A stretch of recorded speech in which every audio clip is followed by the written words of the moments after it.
Cena 1, take 2, gravando. Primeiro agradecer ao Bruno, né? Bruno Carmelo, que é crítico de cinema e tá tendo a possibilidade de estar gravando com a gente aqui pro canal Universos. E dizer da felicidade também, né? Porque eu acompanho o trabalho do Bruno no YouTube, no Facebook também, o canal Meio Amargo, muito da hora. E é bem isso, pedir pro Bruno se apresentar pra galera aí que tá assistindo o vídeo, conhecer quem é Bruno Carmelo. Obrigado pelo convite primeiro, é bacana conhecer, a gente já conversava antes, já tinha falado sobre cinema em outros momentos, mas agora finalmente a gente se encontra para gravar o vídeo, então obrigado pela proposta. Eu trabalho como crítico de cinema desde 2004, eu estudei cinema antes, me formei, depois continuei estudando, depois da graduação, teoria de cinema, e agora eu escrevo a respeito, faço vídeos também no canal do Meio Amargo, no site do Meio Amargo, já escrevi para outros canais também, mas o meu trabalho hoje é com a crítica. Que massa, Bruno, que massa. Tem uma primeira reflexão, assim, eu espero que não seja meio blá, assim, mas é porque, como cinéfilo, eu fico curioso, assim, em saber como é que um crítico de cinema se sente com a seguinte questão.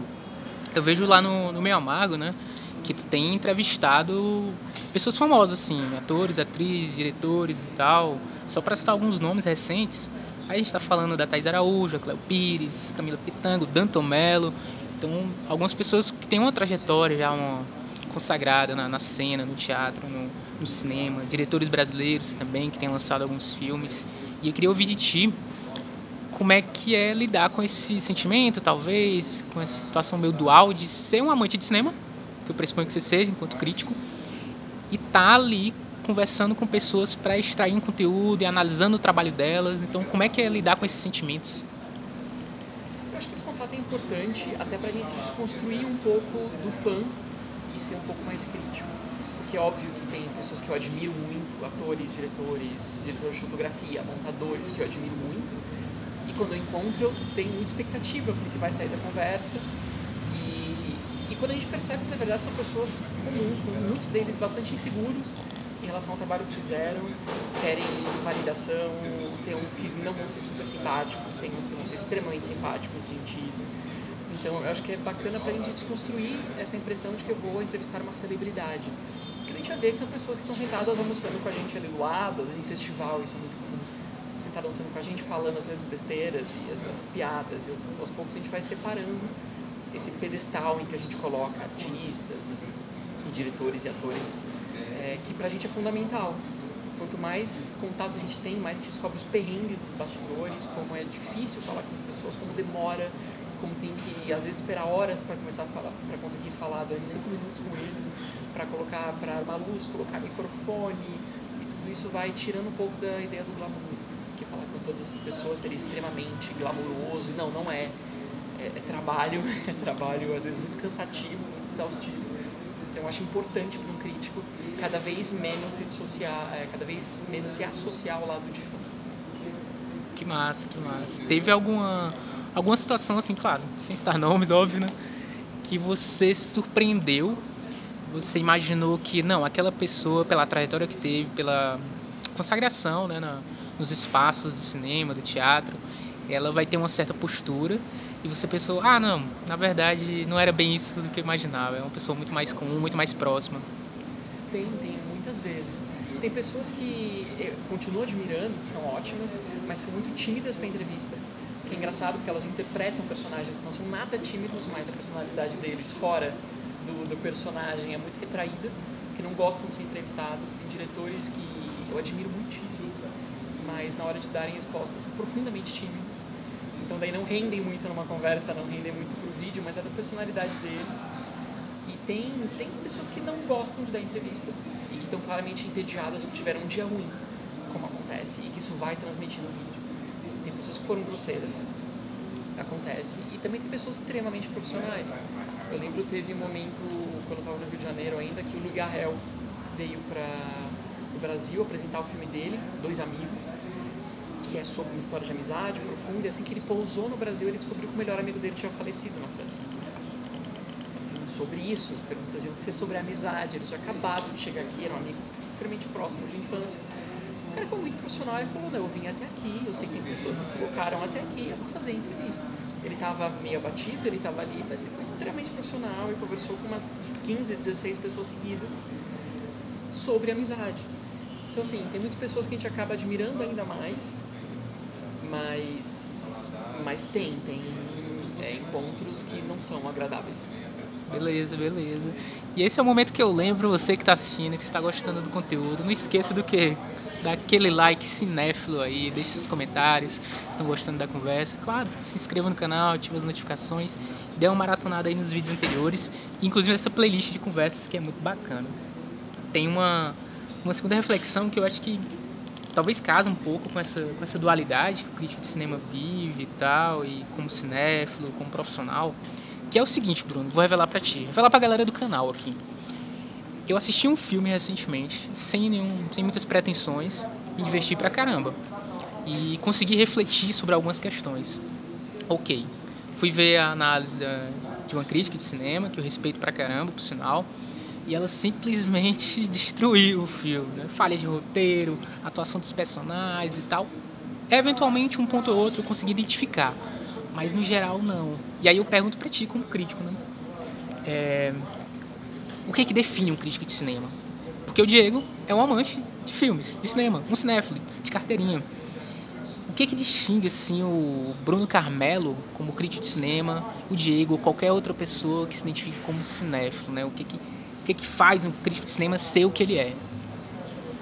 Então, pode ser uma resposta meio absurda da minha parte, assim, mas é importante a gente pensar que o crítico de cinema é aquele que produz críticas, que produz uma reflexão. O que a gente considera crítico ou não, aí a gente debate, porque isso não é nada consensual, mesmo na indústria, mesmo entre os críticos de cinema, porque é o mínimo necessário para um texto ser considerado uma crítica, mas é aquele que produz uma reflexão a respeito do que viu, em texto, em vídeo, como for. Por exemplo, um cinéfilo pode ver, sei lá, 400, 500 filmes no ano e ficam na cabeça dele, e tudo bem. Ele não precisa justificar para ninguém porque ele gostou do que gostou, ele não precisa desenvolver nenhuma ideia a respeito do que ele achou. Por exemplo, quando a minha família fala, você viu tal filme, eu pergunto para eles, o que você achou tal filme? Gostei. Eu falo, por quê? Não sei. E tudo bem, eles não precisam justificar. Gostou, isso basta, isso eles estão felizes com isso, pro crítico isso não basta. Eu sou obrigado, por parte da minha profissão, justificar por que eu achei o que eu achei e ter argumentos para isso.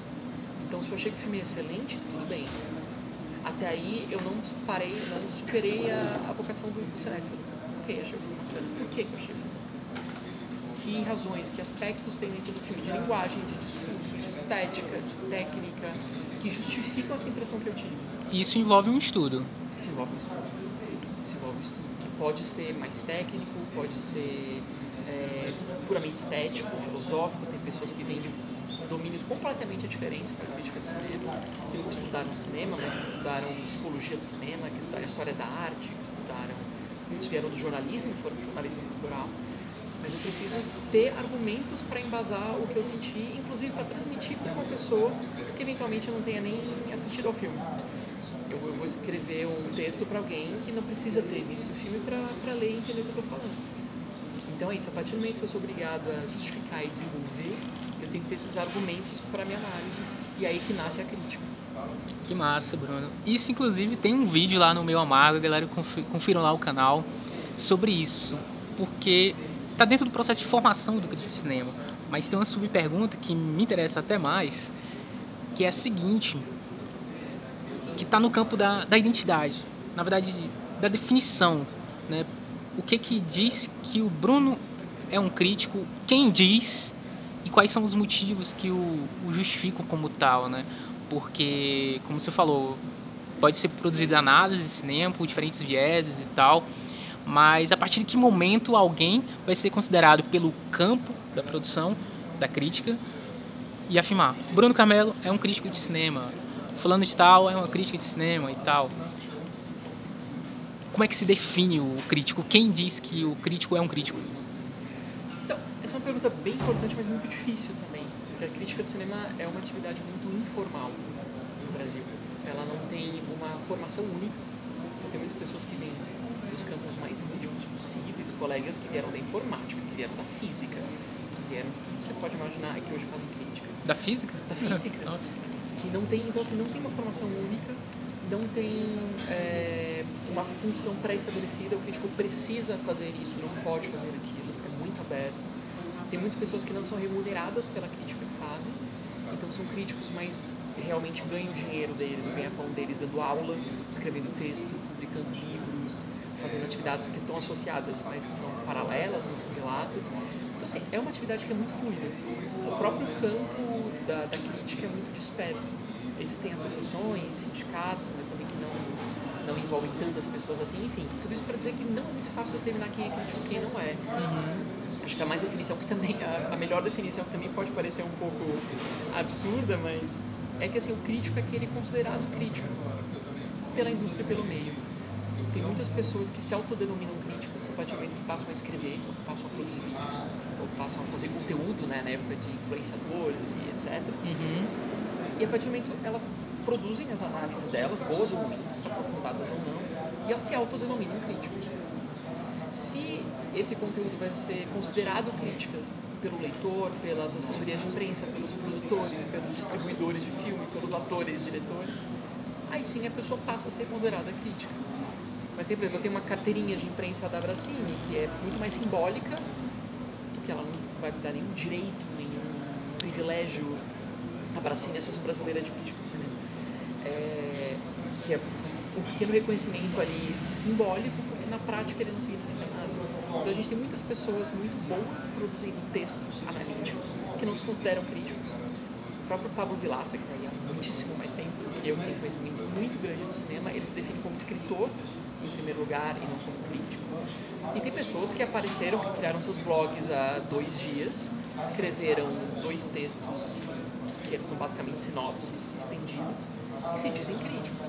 A questão é se a gente vai considerá-los como tais ou não. Realmente é um tema muito complexo, hein, cara? Que massa. Tem uma última reflexão, Bruno, que é a seguinte, que eu me sinto inclinado a jogar, porque como nordestino, né, criou o Vidichik, que é uma pessoa que é de São Paulo e tal, né, do ABC, salvo engano, né, de São Bernardo do Campo. Como é que tu vê a cena hoje, né, de produção cinematográfica no Nordeste, né, em algum estado específico, nomes específicos? Fica à vontade para dar dicas e sugestões para a galera aí que está vendo o vídeo. Se tu tem acompanhado, né, as produções recentes, enfim, como é que tu vê a cena do Nordeste no cinema? Acho que no Nordeste tem surgido alguns dos maiores e mais importantes polos de produção de cinema hoje. Até pouco tempo atrás a gente só falava em Rio e São Paulo, como se só Rio e São Paulo produzissem filmes. Um outro polo no Rio Grande do Sul, a gente tinha um pouquinho no Sul e tal. Hoje, ironicamente, com streamings, com uma produção maior de curtas-metragens, com uma descentralização de Rio e São Paulo, finalmente a gente começa a ter, enfim, polos que talvez já existissem, mas que hoje tem uma visibilidade maior. Muitos deles no Nordeste, não só. A gente tem um polo gigantesco em Minas Gerais também, voltando para o Sudeste, que tem sido, acho que, ainda mais empolgante do que os polos do Sudeste, de Rio e São Paulo.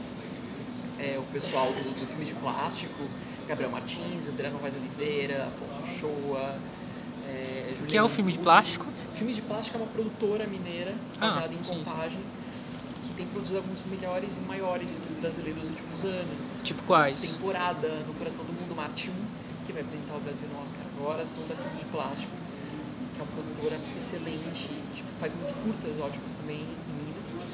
E do Nordeste tem saído, em lugares muito diferentes, formas de cinema muito diferentes também. Tem uma época que tentaram colar um selo de novíssimo cinema brasileiro para o que estava sendo feito em Pernambuco, por pessoas como Kleber Mendonça Filho, como Juliano Dornelles, como outros diretores ali da região, Marcelo Gomes, etc. Eles nunca se enxergaram muito bem dentro desse selo, dentro desse rótulo, que não colou, ele não tem muito embasamento teórico por trás, era mais uma tentativa de valorizar aquele grupo de diretores que estava surgindo. Mas, de fato, tem filmes especialmente de temática social, politizados, mas também que são muito devedores do cinema de gênero e que são feitos em Pernambuco. Então, tem muitos diretores apaixonados por cinema de horror e que sabem usar isso, que são apaixonados pelo cinema de Hollywood, mas não de uma maneira ingênua, de uma maneira muito crítica. Eles pegam o que tem de mais politizado e de mais subversivo do cinema independente de Hollywood. Kleber Mendonça é apaixonado por John Carpenter, Marcelo Gomes é apaixonado pelos melodramas de Douglas Sirk, que já eram críticos, e isso é apropriado para a realidade brasileira, com especificidades locais. Então, acho que tem um polo muito rico curtas-metragistas também, de diretoras mulheres surgindo em Pernambuco, acho que é importante mencionar. A gente tem um polo na Bahia, que é recente, que é ótimo. Os filmes de Ari Rosa e Glenda Nicásio são provavelmente a dupla de diretores mais produtiva nos últimos tempos. Eles chegam a ter 2, 3 filmes por ano, de baixíssimo orçamento, mas eles conseguem os meios para produzir, para distribuir, para colocar em festivais.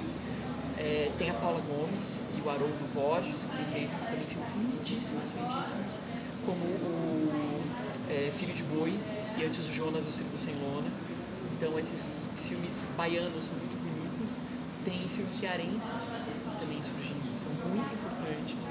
E graças a algumas iniciativas, inclusive eu lembro, né, Carinha Luz, que é cearense, a gente tem muitos diretores cearenses. Carinha Luz hoje faz mais filmes fora do Ceará do que no Ceará, mas ele também tem muitos filmes de lá. Rio Grande do Norte tem, graças a alguns festivais, como a Mostra de São Miguel do Gostoso, que também tem uma parte de formação, que forma jovens locais para produzirem curtas, produzirem filmes. Tem um polo que está nascendo com curtas-metragistas do Rio Grande do Norte, de Natal e de Gostoso, que é muito forte. Que massa, cara, que massa. E são filmes totalmente diferentes, então acho que vale a pena prestar atenção no que é feito por lá.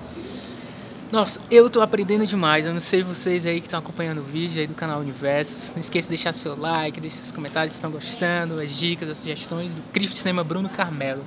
Bruno, queria encerrar nossa conversa aqui. Adoraria conversar bem mais e tal, mas a plataforma tem os seus limites. Pedindo dicas, sugestões, na verdade, de algum filme aí, até mesmo de um diretor que muito tem te animado ultimamente, que seria uma boa a galera estar conferindo a produção, né? São tantos, sim, né? Sim. É óbvio que eu vou citar 1, 2, eu vou lembrar de mais 30, assim que a gente parar de conversar. Tem um filme que eu adoro, que é um dos que me marcam muito, que é relativamente conhecido, mas o pessoal não vê tanto assim, então talvez valha a pena lembrar um filme de 1983, francês, que se chama Sem Sol. Sem Sol. Do Chris Marker. A gente fala muito do La Jetée, que é o curta que ele fez só com fotografias animadas, fotografias estilo animadas, mas ele tem um que é considerado por alguns professores, foi considerado por alguns professores meus, de quando eu estudei cinema, como o primeiro e último documentário de ficção científica da história do cinema, que é o Sem Sol. A ideia desse viajante, um homem que viajou pelo mundo inteiro, depois de conhecer absolutamente o mundo inteiro, só a banalidade o interessava. Então ele não liga para nada que era turístico, ele não se interessa por nada que é turístico, ele se interessa por pequenos lapsos, pequenos acidentes cotidianos no mundo inteiro. No Japão, no Cabo Verde. E é como se fosse um filme de memórias, de viagens, destacando coisas muito preciosas do cotidiano. Se chama Sem Sol. É lindíssimo, é uma das coisas mais bonitas que eu já vi no cinema, se não for o filme mais bonito, que me marcou mais, pelo menos. Então destaco ele. De diretores, para quem ainda não conhece, eu sou apaixonadíssimo pelo trabalho do André Novaes Oliveira, voltando pro Brasil, pro pessoal do filme de plástico, mineiro, que fez o Temporada, que fez curtas incríveis. Enfim, é um dos diretores que eu mais gosto de assistir. Acho que tem um trabalho que é humano, que é político, que é sensível. A gente rompe com essa ideia de que o cinema político tem que ser brutal e didático e da base do confronto. Ele tem uma ideia de política do afeto, que é lindíssima. Então eu sugeriria o pessoal descobrir o trabalho do André Novaes Oliveira. Beleza, valeu, Bruno. Agora eu apareço no final da gravação, porque vou agradecer o Bruno aqui pessoalmente pela conversa. Espero que vocês tenham gostado. É isso. Deixa o like aí, deixa o comentário. Dê uma maratonada na playlist de conversas. É isso. Até mais. Tchau, tchau. Isso aí, bichão.